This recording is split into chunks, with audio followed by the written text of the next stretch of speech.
Ceci est un livre audio autogénéré par Google. Introduction. L'objet de cette recherche est la communication institutionnelle que le Conseil général des Pyrénées-Orientales, rebaptisé depuis 2015 Conseil départemental DPO, a mise en circulation à partir de 1998, et qui reste aujourd'hui encore en vigueur dans le département, quoique de manière nettement moins spectaculaire. Ce marketing politique territorial peut être contextualisé à deux niveaux, l'un local, départemental, l'autre national. Dans le département des Pyrénées-Orientales, l'année 1998 correspond à des élections cantonales, rebaptisées élections départementales, aboutissant pour le Conseil général à un changement de majorité politique. Les conseillers généraux, départementaux, nouvellement élus, majoritairement socialistes, vont à leur tour élire ces bourquins à la présidence de la collectivité territoriale. L'importance de ce renouvellement politique enjoint à l'entreprise Conseil général des Pyrénées-Orientales de se doter d'une nouvelle image de marque, afin de se démarquer de l'ancienne majorité, de droite. Pour ces bourquins, le président nouvellement élu, il s'agit d'affirmer son autorité en tant que nouveau leader du département. Depuis les années 80-90 et les lois dites de décentralisation à partir de 1982, il y a bien une tendance nationale, à laquelle n'échappe pas le Conseil général des Pyrénées-Orientales, qui amène toutes les collectivités territoriales à se mettre en quête d'identité, mots et langage du politique numéro 97/2011. Avec la décentralisation, la question de l'image de marque va être la préoccupation principale des collectivités territoriales qui vont chercher à marquer leurs différences pour mieux s'identifier et répondre ce faisant à des logiques de concurrence territoriale. Car les acteurs politiques locaux qui gouvernent ces collectivités territoriales ont bien saisi l'importance des enjeux, tout autant économiques touristiques que symboliques et politiques, d'une patrimonialisation favorisant la construction d'une identité territoriale, Colonna 2013. En ce qui concerne le département des Pyrénées-Orientales, cette construction identitaire doit lui donner les moyens de peser dans la balance économique de la région du pays, notamment en termes d'attractivité du territoire et de compétitivité touristique. Pour les collectivités dont le territoire recouvre une entité sociolinguistique, socio-historique et linguistique, préexistante, la dite construction identitaire va pouvoir s'ancrer à la langue minorée, qui devient le vecteur privilégié du patrimoine culturel immatériel UNESCO 2003, local, puisqu'elle offre la garantie de la plus-value identitaire, Boyer et Cardy 2011/7, recherché. Du coup, ce traitement patrimonial permet à la langue minorée de s'afficher. Colonna 2013/239. Partant, la communication marketing du Conseil général des Pyrénées-Orientales va opter pour le concept clé de la catalanité. La campagne promotionnelle va créer des supports médiatiques spécifiques, qui mettent en scène et affichent une catalanité, assurant à la collectivité territoriale et à son président les gains escomptés. Un nouveau logo, confère annexe 4. Il faut bien entendu créer un nouveau système d'identification visuelle pour l'entreprise. Le lancement d'un magazine du Conseil général, l'accent catalan, confère annexe 1. Deux devises.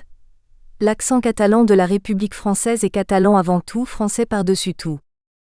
Des affiches publicitaires qui, les premières années en tout cas, saturent l'espace publicitaire urbain.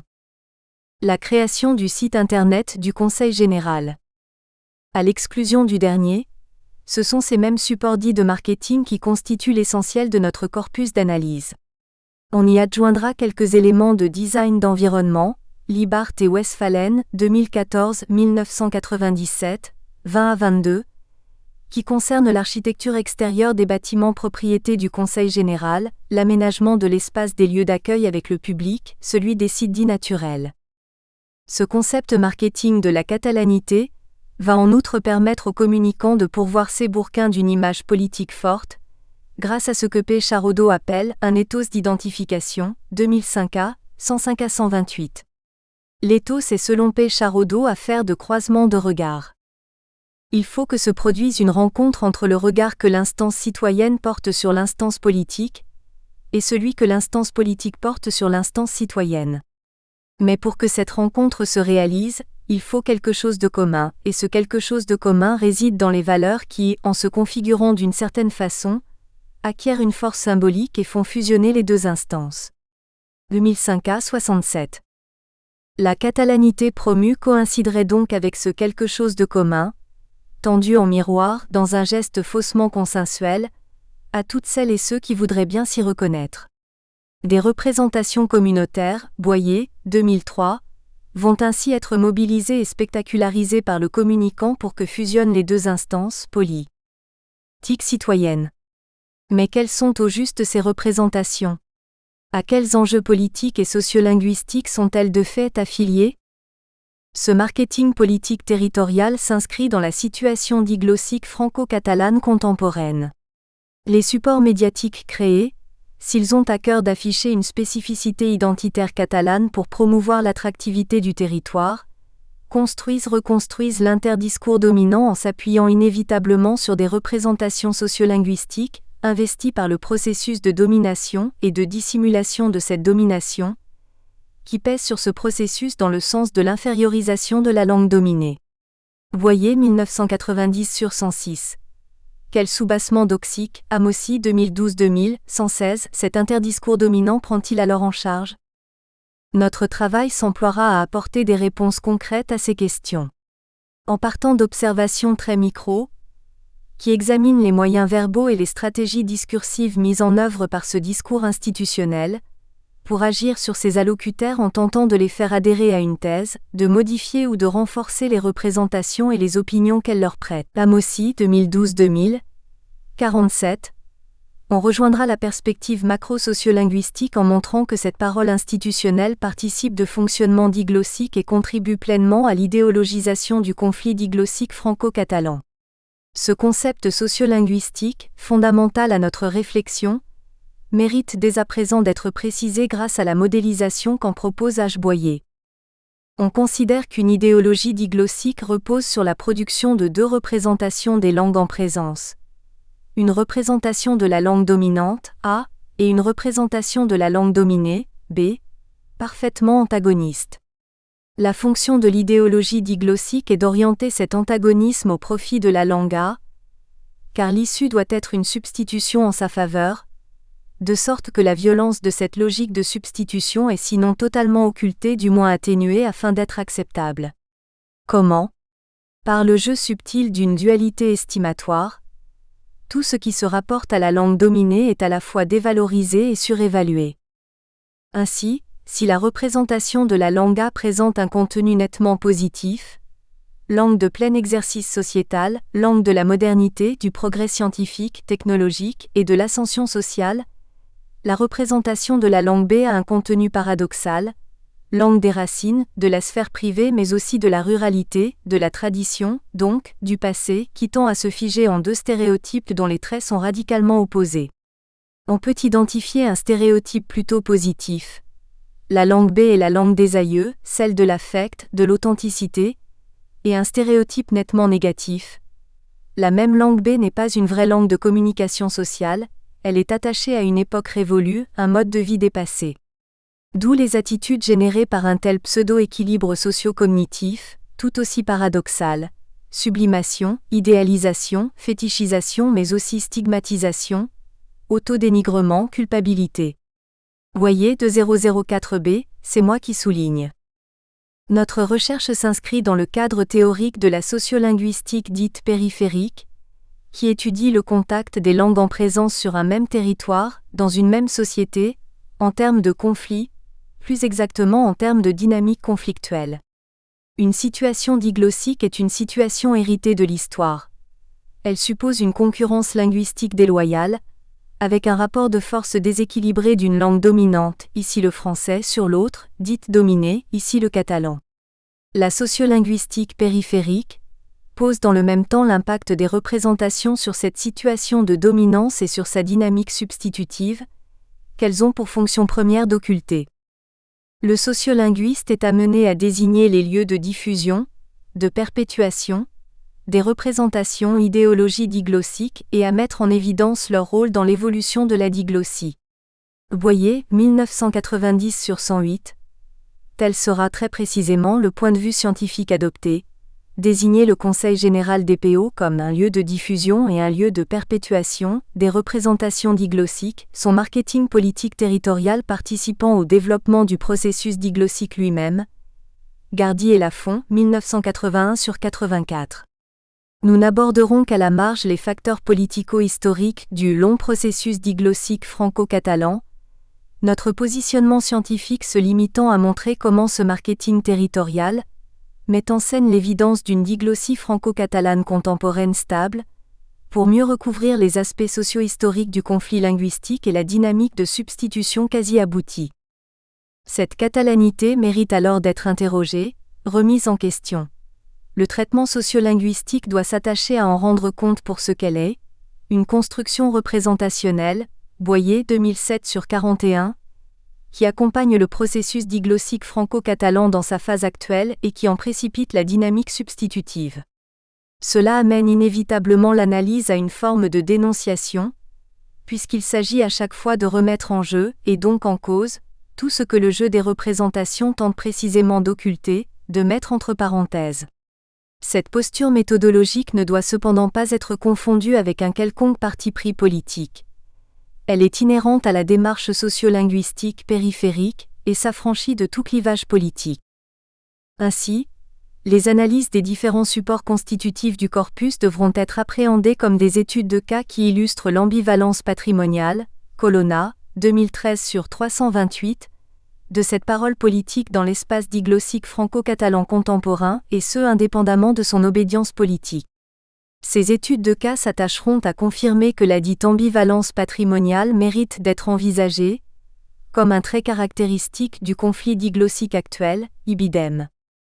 Le discours épistémologique de la sociolinguistique périphérique établit de surcroît que la sociolinguistique est inséparablement une linguistique des usages sociaux de la nélanguesse et des représentations de cette sélanguesse et de leurs usages sociaux.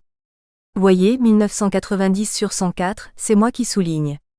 Cette étude se situe simultanément, inséparablement dans l'analyse du discours, plus précisément dans le cadre théorique de l'argumentation dans le discours, Amosi 2012-2000, défini par R. Amosi comme un domaine qui se concentre sur l'analyse du discours dans sa visée et ou sa dimension persuasive, ibidem.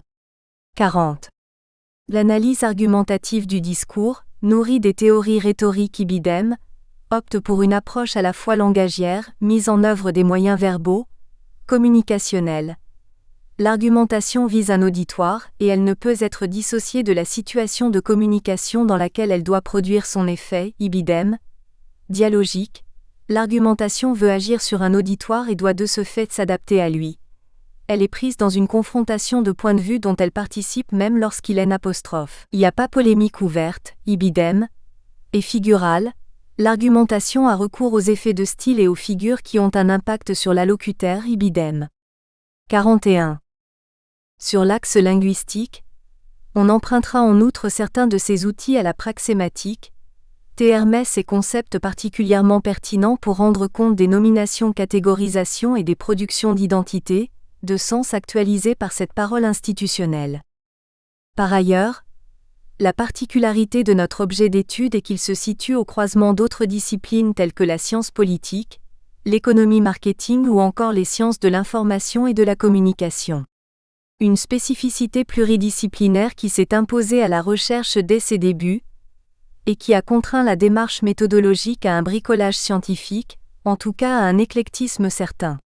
Là encore, c'est l'étude des supports médiatiques créés et leur potentialité à ouvrir sur ces différents domaines, et donc à établir de nécessaires jonctions qui a prévalu. La diversité des approches explique également l'organisation interne de ce travail de recherche. On a opté pour une structure organique, où chaque partie contribue à la cohérence d'ensemble tout en bénéficiant d'une réelle autonomie en ce qui concerne le « et domaine S » d'indexation, les points S de vue adoptés S, les points théoriques développés, les concepts notions empruntés et mis en circulation.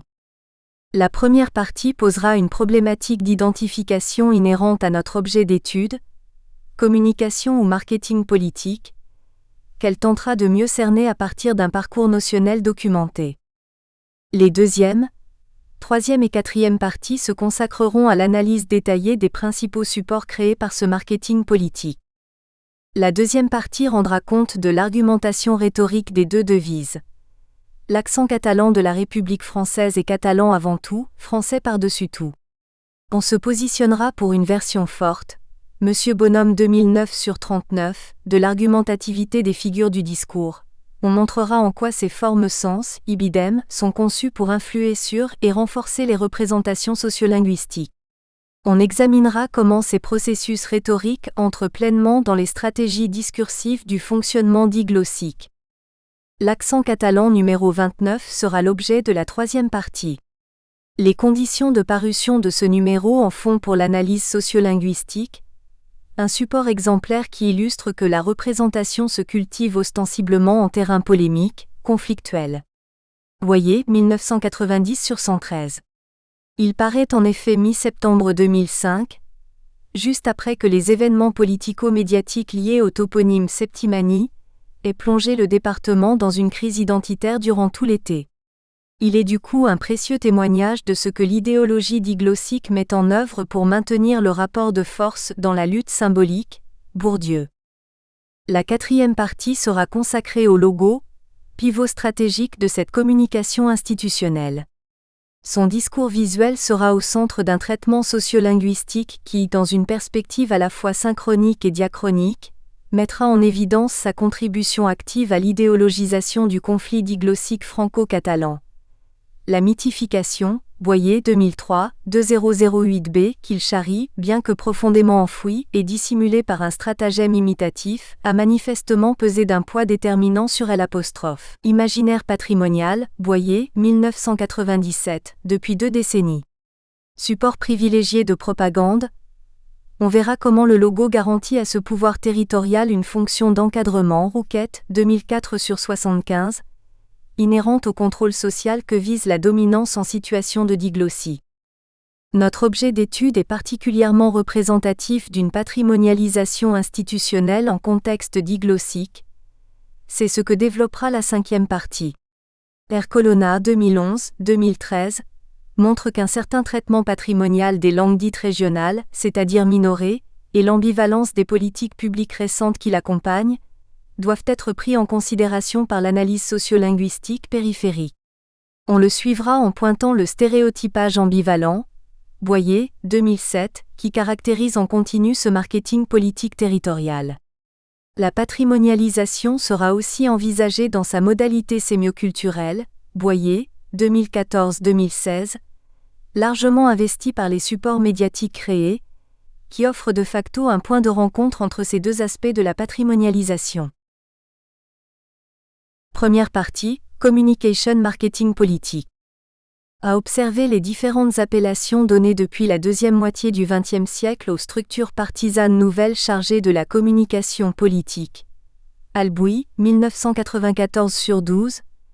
On peut constater une tendance à considérer les notions de communication politique, de propagande, de marketing politique ou encore de publicité politique comme quasi équivalentes. D'autre part, on note que ces dénominations s'accompagnent le plus souvent des apostrophes. Une connotation peu laudative, voire critique, surtout depuis le XXe siècle où le communisme et le nazisme ont identifié communication politique et propagande. Volton 1989/27. Cette suspicion à l'égard du discours politique est de toute façon très ancienne, car si l'action a toujours été considérée comme la tâche noble de la politique, le discours qui en est pourtant la symétrie quand il n'en est pas le substitut ou la nature même n'a jamais bénéficié du même statut ni de la même légitimité. Comme si le discours, et plus récemment la communication politique, était une forme dégradée de la politique. Ibidem. C'est moi qui souligne. Comme le souligne des Volton, la communication politique continue de susciter des réserves. Elle a mauvaise presse, car elle condense tout ce que l'on peut reprocher à la politique moderne. Ibidem. 28. En outre, dans une perspective historique sur laquelle on reviendra, les caractéristiques de la communication politique contemporaine ne parviennent pas toujours à la différencier de ses ancêtres propagandistes, Olivier Yaniv 2010/32. Malgré la substitution des dénominations, La communication politique persiste à souffrir de son assimilation à la propagande dans le cadre des régimes politiques totalitaires. Ibidem. Le marketing politique n'a pas meilleure réputation, qui, du fait de la parenté avec les techniques de promotion commerciale, Albouy, 1994/12, c'est-à-dire avec la publicité, a soulevé dès son implantation en France, 1965, de nombreuses critiques, en commençant par celles de ses utilisateurs mêmes. Les hommes politiques, tout en continuant pourtant de proclamer que l'activité noble demeure à leurs yeux la production idéologique, la construction de projets de société et de programmes politiques, ibidem. 17 ont rapidement compris qu'il ne leur suffisait plus, pour tirer pleinement parti de leur potentiel électoral, de proposer des programmes cohérents et de présenter certaines qualités intellectuelles ou morales. Pour ne pas être marginalisés par leurs concurrents, ils ont dû, comme eux, assurer leur promotion en utilisant des techniques désormais considérées comme les seules adaptées. Ce qui les a conduits souvent, alors même qu'ils se soumettaient à leurs impératifs, à présenter ces techniques de promotion comme mineures, peu prestigieuses, ruineuses ou démagogiques. Ibidem.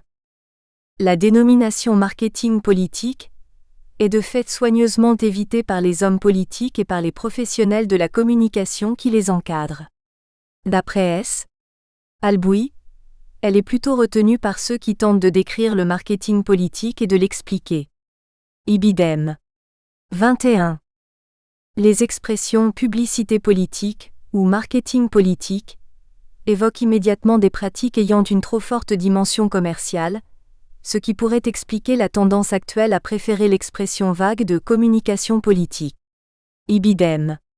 22.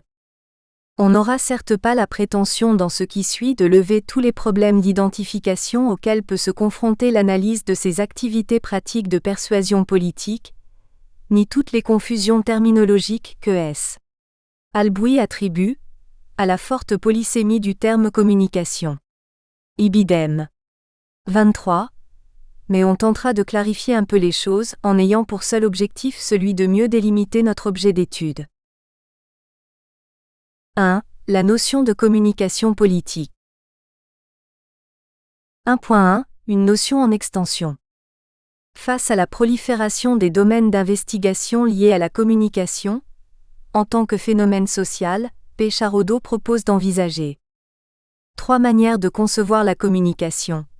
La communication comme support de transmission de l'information, la communication comme instrument au service de la manipulation des opinions, la communication comme illusion. De 007b. On laissera de côté les autres conceptions, pour se focaliser sur celle qui intéresse l'analyse.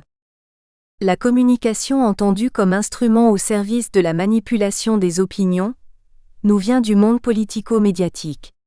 Ibidem. C'est moi qui souligne. D'un côté, les politiques qui, dans leur souci de plaire aux citoyens, soit pour se faire élire, soit pour justifier telle ou telle action politique, se préoccupent d'être bien compris par ceux-ci, et font appel pour se faire à des conseillers, ce que l'on appelle le marketing politique. Le fait que, à contrario, on entende souvent prononcer en situation d'échec la phrase « nous n'avons pas su communiquer », laisse entendre que la décision ou l'action politique, elle, était bonne et que seule sa communication a été mauvaise. Ainsi se trouve séparée l'intention politique et la parole chargée de l'exprimer, comme si l'action politique était indépendante d'une action d'information, comme si, au bout du compte, il y avait une réalité politique avant et hors de la parole politique. Ici, la communication se réduit à un savoir-dire.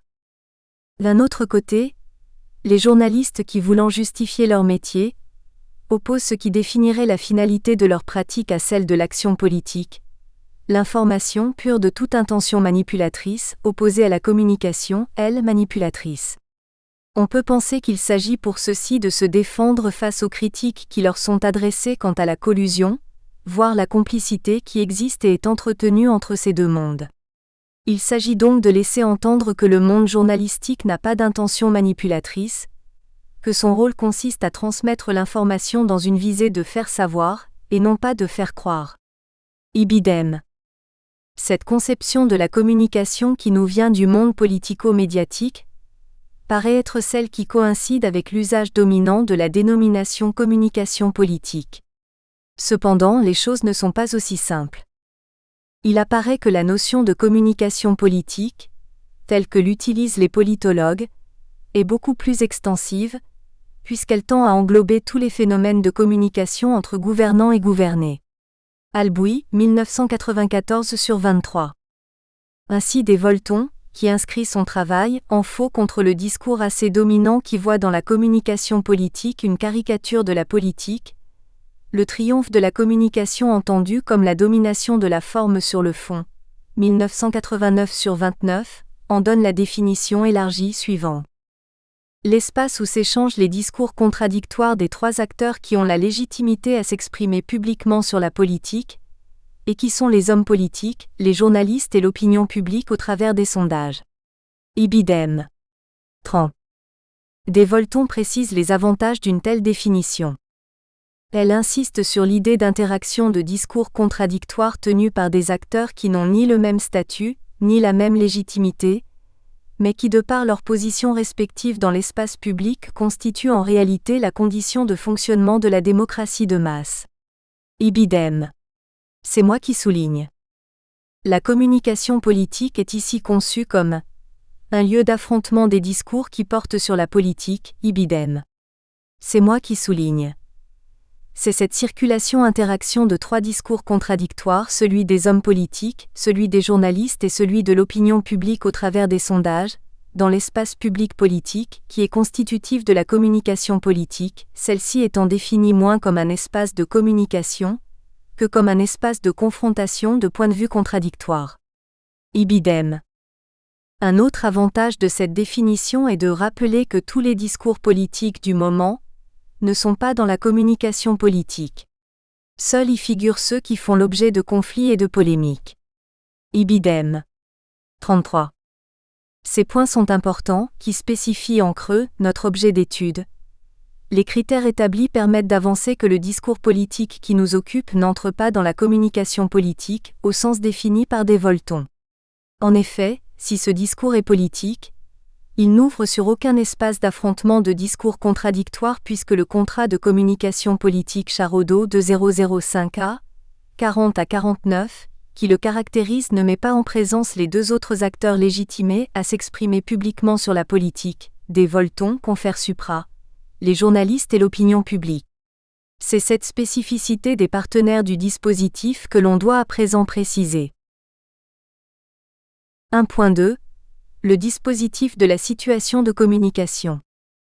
Dans une perspective d'analyse des faits de communication, le dispositif est avant tout d'ordre conceptuel.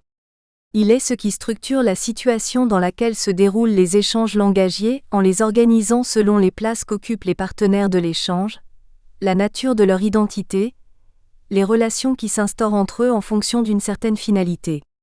Charodot 2005A 41. Selon P. Charodot, le discours politique se définit par un macro-dispositif qui joue le rôle de garant du contrat de communication, ibidem, politique. Les instances de ce macro-dispositif correspondent aux 3 lieux de fabrication du discours politique, un lieu de gouvernance, un lieu de l'opinion et un lieu de médiation. Dans le premier de ces lieux se trouve l'instance politique et son double antagoniste, l'instance adversaire. Dans le deuxième se trouve l'instance citoyenne et dans le troisième l'instance médiatique. Ibidem. 42. On reproduit ci-dessous la schématisation de ces 3 instances, ibidem. On retrouve bien dans ce dispositif communicationnel politique l'idée d'une construction théorique démocratique idéale, Olivier Yaniv 2010/32, qui met en avant la circularité des échanges et de l'interaction inhérente à la communication politique, telle que définie par des Volton, confère supra. Cependant, la particularité du discours politique qui nous occupe, qui fait pour l'analyse la complexité à l'identifier, est qu'il n'entre pas dans cette représentation tripartite du contrat de communication politique. En effet, en ce qui le concerne, les lieux de fabrication Charodot confère supra ne sont pas 3, mais 2, puisqu'instance politique et instance médiatique fusionnent en une seule et même source d'émission. La plupart des supports médiatiques étudiés sont extraits de l'Accent catalan, le magazine du Conseil général, une presse inévitablement partisane entièrement consacrée à la promotion de l'institution territoriale. Si habituellement l'instance médiatique se trouve comme l'instance citoyenne hors gouvernance, Charaudot 2005a, 47, ce qui la légitime dans son rôle d'informateur et l'inscrit dans une logique démocratique, ibidem. 48. Ici au contraire les acteurs qui composent cette pseudo-instance médiatique appartiennent à l'instance politique. Du moins ils se trouvent directement sous son influence. Cette parole politico-médiatique, coproduite, aboutit à un ensemble hybride qui se caractérise par son mode de circulation particulier, Olivier Yaniv 2010/33-34. Ce discours est en effet fabriqué par des rédacteurs qui ne sont pas des journalistes, c'est-à-dire, idéalement, des professionnels indépendants chargés d'informer la population locale et de participer à la liberté d'opinion, mais des énonciateurs publicistes payés par une gouvernance politique, la majorité socialiste du Conseil général et à sa tête ses Bourquin, pour élaborer et diffuser sa publicité politique. En outre, dans cette situation de communication spécifique, l'émetteur politique esquive les autres acteurs démocratiquement légitimes, ibidem. 32. En se confondant avec l'instance médiatique, il rend caduque le pluralisme des médias et la liberté de circulation de l'information, ibidem. Il n'a pas non plus à prendre en considération l'opinion publique. Or il est à noter que C. Olivier Yaniv présente ces deux critères comme les principaux points de différenciation entre communication politique et propagande. Ibidem. Du coup s'impose à l'analyse les questions suivantes. Notre objet peut-il encore être considéré comme un discours politique ? Le contrat de communication politique étant rompu, ou rendu inopérant, quelle différence sépare une communication politique de ce type d'avec une propagande ? 1.3 Communication politique et propagande. Pour C. Olivier Yaniv. La tension entre les catégories propagande et communication politique est devenue particulièrement manifeste dans les années 80, décennie caractérisée par la construction de la communication comme catégorie d'analyse dominante dans la sphère politique et au-delà. Cette tension se cristallise autour de la notion de manipulation, c'est-à-dire de la potentialité d'influencer et de transformer tout spin, les idées ou les comportements des citoyens sans qu'ils en aient conscience, en s'adressant à leurs émotions plutôt qu'à leurs raisons ou encore en faisant usage du mensonge ou de la désinformation. 2010/31. Certains travaux inscrivent le remplacement de la propagande par la communication politique dans une perspective historique, qui s'attache à définir les caractéristiques de la communication politique contemporaine en les différenciant de ses ancêtres propagandistes. Ibidem. 32. F. d'Almeida revient pourtant sur l'histoire du mot propagande, en montrant clairement qu'il n'a pas toujours été un mot disgracié. 2002/137, actuellement occulté de l'espace public, ibidem. 148. Au motif qu'il renvoie à un concept pour évoquer les relations entre masse et élite dans une perspective machiavélique, ibidem. Son étude en diachronie a le mérite de pointer le dialogisme de la nomination, propagande, un concept que l'on emprunte à la linguistique praxématique, et qui sous-tend ici que toute actualisation de propagande implique nécessairement une catégorisation et l'expression d'un point de vue. Le dialogisme de la nomination renvoie ainsi à une mémoire discursive dont propagande conserve la trace. L'actualisation d'un praxème, ici propagande, porte sur des programmes de sens capitalisés en langue, à partir de discours déjà tenus en situation par des locuteurs qui exprimaient leur point de vue et une prise de position. La mémoire discursive, dont la langue conserve la trace dans les champs sémantiques que répertorie la lexicographie, comporte aussi celle des locuteurs et de leur positionnement, cela sous forme d'une référence individualisée, mais le plus souvent sous celle plus abstraite du positionnement de problématiques scientifiques, théoriques, idéologiques. Ciblot de 001b, c'est moi qui souligne. F. d'Almeida commence donc la genèse du mot propaganda en précisant qu'il a été créé, par la papauté en 1622, à l'occasion de la fondation de la Congregatio de Propaganda Fide. 2002/137.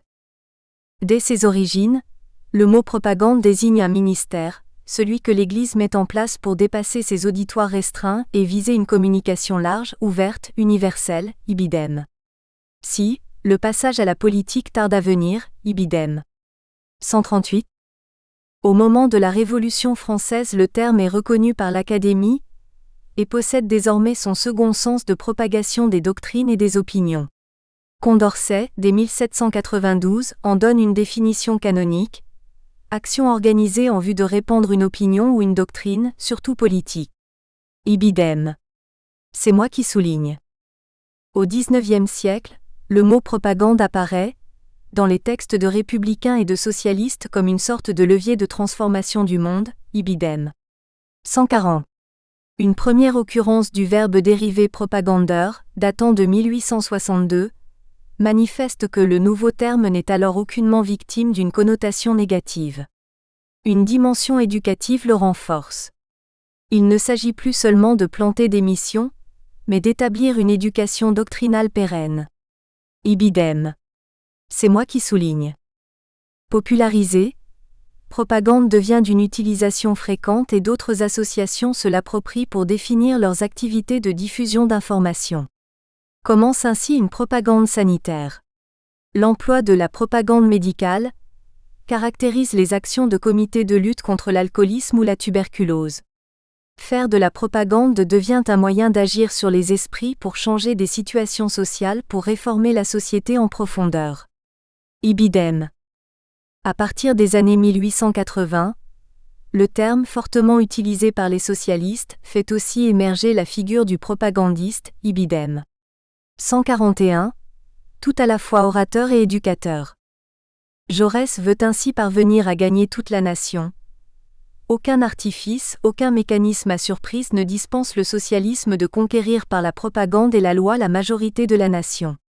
L'encyclopédie socialiste de Compère-Morel contient dès 1912 un article propagande qui donne une connotation positive au mot. Il commence par une phrase emblématique de la social-démocratie: être socialiste, c'est propagandeur. Il y a de la noblesse à diffuser la bonne nouvelle prolétarienne au sein des masses. La SFIO d'ailleurs a créé un groupe de propagandistes dont la tâche est de répandre la doctrine par les discours. Ibidem. Au début du siècle, propagande est devenue d'usage extrêmement courant, et à la veille de la Première Guerre mondiale, loin d'avoir une connotation négative, le terme a l'aura d'une technique utile, dont toutes les forces sont prêtes à disposer. Ibidem. 142. On retiendra de cette étude de F. d'Almeida que ce n'est qu'à partir des années 50 que la propagande se trouve globalement assimilée à un instrument efficace et dangereux de conquête et d'asservissement des opinions publiques. Ibidem. 145. Pour Tchakotine, elle est un viol de masse. Pour Doménac, la propagande est le moyen pour un groupe ou un État d'obtenir qu'un individu ou un groupe effectue l'action que l'on attend de lui. La propagande revient ainsi à une manipulation de masse. Ibidem. Elle devient du coup, par excellence, l'arme des régimes totalitaires. Ibidem. Pourtant, les structures partisanes maintiennent leur secteur de propagande dans tous les partis. PCF, SFIO, radicaux, MRP, RPF, indépendants puis leurs descendants sous la Ve République. Ibidem. 145. Dans ce contexte organisationnel, le sens de propagande peut être affiné. Le mot ne désigne pas la formation, qui a ses propres lieux et moyens d'action, ni les relations avec la presse, qui ont aussi un personnel spécifique. Il recouvre tout le reste: les rassemblements de masse, les impressions de journaux, de brochures, d'illustrés, la vente d'objets, les fêtes et surtout la communication populaire directe par les affiches ou les films, la radio, ibidem. 146. Pendant les événements de 1968, le mouvement contestataire abolit la distinction jugée factice entre information et propagande, ibidem. 146. Une distinction que les États ont pourtant cherché à rendre pertinente en créant des ministères portant ce titre d'information, comme s'ils détenaient une forme d'objectivité supérieure. Ibidem.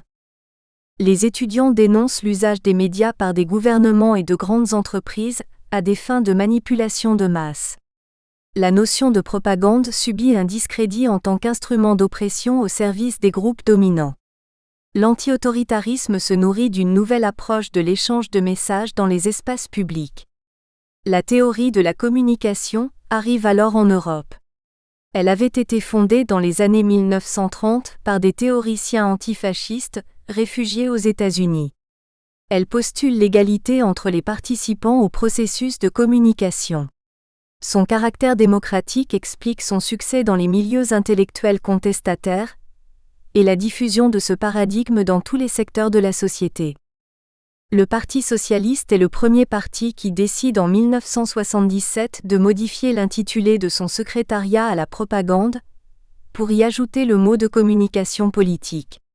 Les deux appellations cohabitent quelques années avant que s'impose l'étiquette « Secrétariat national à la communication » au milieu des années 1980. Ibidem. 147. Cette approche historique qui rend compte du remplacement de la propagande par la communication politique met en avant la nécessité de dépasser une dualité axiologique, celle qui permettrait de trancher entre une représentation de la communication politique conçue comme idéal démocratique, dialogique, et une représentation de la propagande unidirectionnelle, conçue comme manipulation caractéristique des régimes totalitaires. En d'autres termes, sans doute faut-il reconsidérer opposition catégorielle entre la propagande monopolistique, donc totalitaire, à visée de manipulation des masses, et la communication politique, à visée de persuasion, qui intègre la concurrence démocratique. L'harmonie démocratique, comme idéal, condamne ainsi la propagande au profit d'un concept nouveau, nourri de sciences sociales, celui de la communication politique. Delporte 2003/3. Aujourd'hui, les communicateurs ont remplacé les propagandistes en arguant de leur capacité technique contre la logique doctrinale de leurs prédécesseurs. La nature du débat politique en a été changée. L'utopisme philosophique est banni au nom d'une prétendue intelligence du monde tel qu'il est. D'Almeida 2002/148. F. D'Almeida conclut cependant son étude en mettant en garde contre la violence en retour des illusions de communication, un mythe qui en chasse un autre, aurait dit Nietzsche, conscient qu'il était de nos humaines faiblesses. Ibidem. C'est moi qui souligne. Ce détour par la perspective historique d'un éventuel remplacement de la propagande par la communication politique a rendu manifeste certaines caractéristiques du discours politique étudié, qui tendraient à l'assimiler à une propagande. D'une part, cette parole est celle d'une gouvernance politique d'obédience socialiste, fortement attachée à l'idéologie républicaine. Or, à considérer l'étude en diachronie de F. d'Almeida, et plus particulièrement la phrase emblématique d'Almeida, Confère supra, dans l'encyclopédie socialiste de Compère-Morel, être socialiste, c'est propagandeur. Ou encore la parole de J. Jaurès, aucun artifice, aucun mécanisme à surprise ne dispense le socialisme de conquérir par la propagande et la loi la majorité de la nation. On constate que la propagande est historiquement ancrée dans le système de croyance, Charodeau 2005a, 156, voire l'idéologie ibidem du Parti socialiste. D'autre part, cette institution territoriale à majorité socialiste utilise les compétences techniques d'une structure professionnelle partisane, l'agence publicitaire Synthèse et son directeur P. Provencel, pour propager massivement sa conception de la catalanité dans tout le département des Pyrénées-Orientales, et sans doute au-delà. Une catalanité, de la sorte instillée sous forme de doctrine, en tout cas aux enjeux fortement normatifs, puisqu'elle consiste à uniformiser l'identité culturelle locale en la rendant conforme aux représentations qu'en attend l'idéologie diglossie. On verra par exemple au chapitre suivant le rôle prescriptif des deux devises, dans la propagation de cette parole politique identitaire, la nomination devise étant du fait de C. Bourquin lui-même et renvoyant bien à une formule concise affirmant les idéaux et les symboles choisis par un groupe, un gouvernement, un État, etc. Une sentence qui exprime brièvement les manières de penser, de sentir, d'agir propres à quelqu'un, sa règle de conduite. Cependant, dire du discours politique étudié qu'il est une propagande présente certains inconvénients théoriques et méthodologiques que la démarche scientifique nous impose d'évoquer. 1. On n'échappe pas au dialogisme de la nomination dont il a été question plus haut.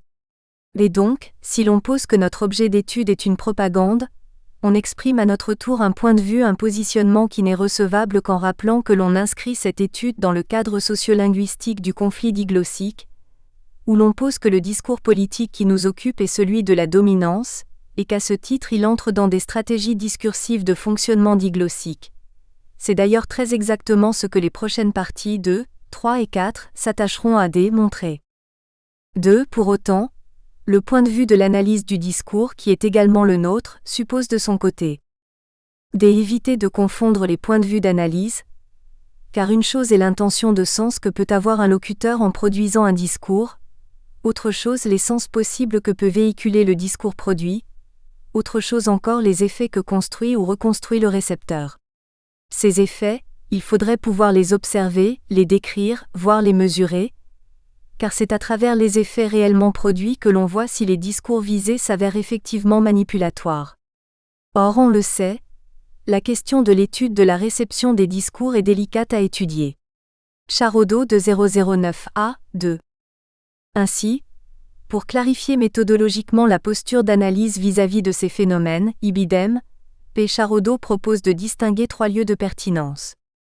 Celui de la production comme lieu des conditions de production des discours, celui de la réception comme lieu des conditions d'interprétation des discours, et entre les deux, celui du produit comme lieu de configuration des discours et des effets signifiants possibles, faisant le lien entre les effets visés du lieu de production et les effets produits du lieu de réception.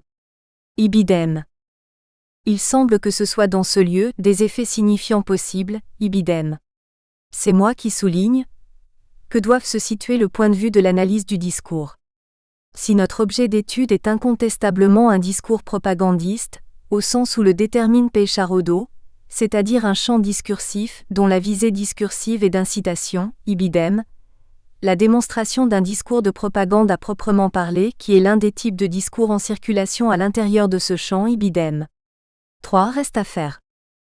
3. Enfin et surtout, la notion de propagande, si elle présente quelque utilité à rendre compte des principales finalités du discours politique qui nous occupe, laisse de côté la question des moyens, qu'ils soient matériels et ou discursifs, que cette instance de locution politique met en œuvre pour agir sur ses allocuteurs en tentant de les faire adhérer à sa thèse, de modifier ou de renforcer les représentations ici sociolinguistiques et les opinions qu'elle leur prête. Amosi 2012-2000, 47. Or les moyens mis en œuvre par le lieu de la production, en ce qui concerne notre objet d'étude, conditionnent entièrement le lieu du produit et les effets signifiants possibles. C'est ce qu'on va à présent développer. 2. La notion de marketing politique. Selon S. Albouy, l'émergence du marketing politique est intrinsèquement liée au rôle joué par les progrès technologiques réalisés dans le domaine de la communication de masse, 1994/14. On notera d'emblée le parallélisme avec ce qui a été dit de la communication politique, et notamment la similitude des arguments avancés pour l'opposer à une certaine conception de la propagande. Est l'un des constats mis en évidence par les promoteurs du marketing politique, et qu'il n'existe pas dans les dictatures et que, supposant la concurrence et la liberté, il se développe dans les démocraties de masse, dans lesquelles s'affrontent des légitimités et des discours concurrents, ceux des hommes politiques, de l'opinion et des médias. Ibidem. 18. Les régimes autoritaires sont censés pratiquer une communication politique radicalement différente, désignée par le terme « propagande ». Largement discréditée par de vastes entreprises de manipulation et de falsification, celle-ci est souvent présentée comme foncièrement différente de la persuasion démocratique. On se demandera néanmoins par la suite si cette distinction tranchée est totalement conforme à la réalité. Ibidem. 19. C'est moi qui souligne. 2.1. Les origines du marketing politique. Produit culturel américain, ibidem. 6. Le marketing politique est né aux États-Unis, et à parcourir un certain nombre de travaux qui s'y intéressent, on s'accorde à fixer les élections présidentielles américaines de 1952 comme une date fondatrice, ibidem. La campagne de communication du candidat D. Eisenhower est en effet largement organisée par des publicitaires et marquée par une utilisation méthodique d'un certain nombre de procédés qui sont aujourd'hui tenus pour caractéristiques des pratiques du marketing politique. Le succès électoral d'Eisenhower sera de ce fait perçu, dès ce moment, comme celui des agences de publicité de Madison Avenue, et déjà, on accusera celle-ci de faire vendre un président comme une savonnette, et de fausser le débat démocratique. Ibidem. Ces procédés et ces pratiques, s'ils apparaissent avec la campagne présidentielle de 1952, vont être repris et perfectionnés au cours des campagnes présidentielles ultérieures, ibidem. 7. Celle de J.F. Kennedy en 1960 faisant elle aussi référence. Les candidats continuent de faire appel à des spécialistes du marketing, de la publicité et des médias, qui font reposer leurs conseils sur des analyses sociopolitiques sophistiquées de l'électorat en recourant aux sondages d'opinion. Ibidem. 8. Que le marketing politique soit né aux États-Unis, s'y soit d'abord développé avant de s'établir dans les autres démocraties ne paraît pas étonnant à S. Albuy. Dans la patrie du libéralisme économique, où l'argent passe pour être roi, la frontière entre public et privé est moins marquée qu'ailleurs. On comprend en outre que dans une société où les citoyens sont de plus en plus occupés à consommer, les praticiens de la communication et leurs clients aient fini par les considérer comme de simples consommateurs de produits politiques. Ibidem. 9. En France, les techniques du marketing politique se sont implantées en 1965, lors de la première élection présidentielle au suffrage universel. Avec notamment la campagne de J. Lecanuet, dirigée par le publicitaire M. Bongrand. Il aurait été le premier à introduire ces méthodes en France, après les avoir observées aux États-Unis, ibidem. 10. Le général de Gaulle ayant été mis en ballottage par le candidat F. Mitterrand, et surtout J. Lecanuet ayant obtenu environ 16% des voix. L'introduction des techniques de marketing politique s'est accompagnée, comme aux États-Unis 13 années plus tôt, de résultats présentés comme l'illustration de leur efficacité. Ibidem. 12. À partir de cette date, 1965, les recettes traditionnelles vont être concurrencées par les méthodes de la nouvelle communication politique et les professionnels du marketing et de la publicité vont intervenir de plus en plus dans le management des campagnes électorales, en y faisant une entrée en force remarquée. Le métier de conseiller en communication politique est ainsi né sous la Ve République, M. Bongrand inaugurant une professionnalisation qui a conduit à l'irruption des spécialistes du marketing dans la communication politique, et à la constitution d'un groupe socio-professionnel spécialisé avec la multiplication de consultants, ibidem. 11. C'est moi qui souligne. 2.2 Aspect définitoire. Une première approche du marketing politique est présentée par S. Albuy, en termes de modalités de la communication politique persuasive, ibidem. 24. La communication politique, on l'a vu, peut être conçue dans son extension comme un échange de discours et d'informations, dont déjà, le marketing politique ne peut apparaître que comme une manifestation parmi d'autres. Ibidem. 23. Ces échanges d'informations s'organisent avec des finalités, explicites ou latentes, qui peuvent être quelque peu différentes sans être totalement opposées. Ibidem. L'auteur propose ainsi de distinguer au sein de la communication politique une communication purement informative, destinée à transmettre des informations de manière désintéressée, et une communication persuasive principalement destinée à influencer. Celle-ci est elle-même susceptible de s'exercer dans un sens surtout ascendant, des gouvernés vers les gouvernants ou dans un sens surtout descendant, des gouvernants vers les gouvernés. C'est surtout par rapport à cette dernière hypothèse qu'il convient de situer le marketing politique, dans la mesure où son but est de conforter ou de modifier les attitudes, comportements et opinions des citoyens de façon à stimuler leur soutien à une communauté, à un régime, à une politique, à un parti, à un homme, à une idéologie ou à un programme, ibidem. 23 à 24, je souligne ce qui concerne mon objet d'étude. En l'évoquant selon sa finalité, S. Albuy assimile le marketing politique à une communication persuasive, au service d'un projet politique, ibidem. 25. Si les stratégies du marketing politique varient selon les chances de succès des candidats, les types d'objectifs recherchés ou les moyens financiers disponibles, elles tendent toutes à persuader les citoyens d'apporter leur appui à certaines institutions, groupements ou hommes politiques. Ibidem.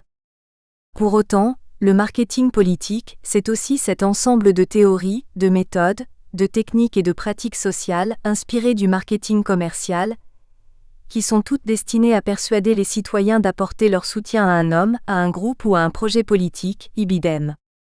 22. Sa spécificité réside alors dans les moyens mis en œuvre, des moyens spécifiques qui s'inspirent des idées et des pratiques qui ont cours dans le domaine du marketing commercial, IBIDEM. De fait, la démarche qui sous-tend les pratiques du marketing politique est la même qui régit celle de son homologue commercial. Elle s'appuie sur l'idée qu'il convient de connaître les attentes des citoyens afin d'y adapter l'offre politique et d'agir ensuite efficacement sur ceux que l'on cherche à influencer, IBIDEM. Avec le marketing politique, on assiste donc à la transposition à la communication politique de l'un des principaux dogmes du marketing commercial, celui d'une offre déterminée à partir de la demande. IBIDEM 37. C'est cette interprétation de la communication politique en termes d'offre politique subordonnée à la demande, c'est-à-dire en termes de marché, le tout en contexte concurrentiel, qui légitime le marketing politique et qui permet aux professionnels de la communication politique, communicants et ou marketeurs, de justifier leurs entreprises, agences de publicité, agences spécialisées dans le marketing politique et ou structures permanentes rattachées aux institutions territoriales, et leur savoir-faire expert. Car la logique mercatique consiste à identifier de manière ascendante les besoins du citoyen consommateur, puis à mettre en œuvre une communication descendante, destinée à le persuader que le produit qui lui est proposé correspond bien à ceux-ci, IBIDEM 43. En tenant compte à la fois de sa finalité et des moyens spécifiques qu'il élabore, S. Albuy avance une définition synthétique du marketing politique que l'on retiendra. On pourrait parler de marketing politique lorsque la recherche d'un soutien politique amène à mettre en œuvre un ensemble de théories et de techniques destinées à influencer les attitudes, opinions et comportements des citoyens. Le marketing politique est alors d'abord constitué par une démarche méthodologique, qui postule que, pour atteindre ces objectifs, la communication politique doit se fonder sur les attentes des citoyens et orienter en fonction de celles-ci son contenu et son positionnement. Dans cette perspective, toute opération de marketing comporterait obligatoirement 3 phases. Une phase d'observation de l'opinion et du public afin de connaître l'état de la demande, une phase de définition de l'offre en fonction de la demande et de l'environnement concurrentiel, enfin une phase communicationnelle, pour assurer la promotion persuasive de l'offre ainsi déterminée. Parallèlement, le second volet du marketing politique est ensuite constitué par l'arsenal des procédés et des techniques qui sont censés permettre réaliser ces opérations avec le maximum d'efficacité. 1994/26, c'est moi qui souligne. 2.3 De quelques procédés du marketing politique. Le principe d'une assimilation entre marketing politique et marketing commercial fait débat. D'un côté, on conteste radicalement l'emploi des méthodes commerciales et celui du terme marketing, dans le domaine de la persuasion politique, IBIDEM 39. Il serait faux et dangereux d'assimiler des idées, un programme et a fortiori la personne d'un candidat à un produit commercial, les citoyens à des consommateurs, les acteurs politiques à des entrepreneurs. Nous espérons que vous avez apprécié cet aperçu. Pour continuer à écouter ce livre audio sur Google Play Livres, utilisez le lien dans la description de la vidéo.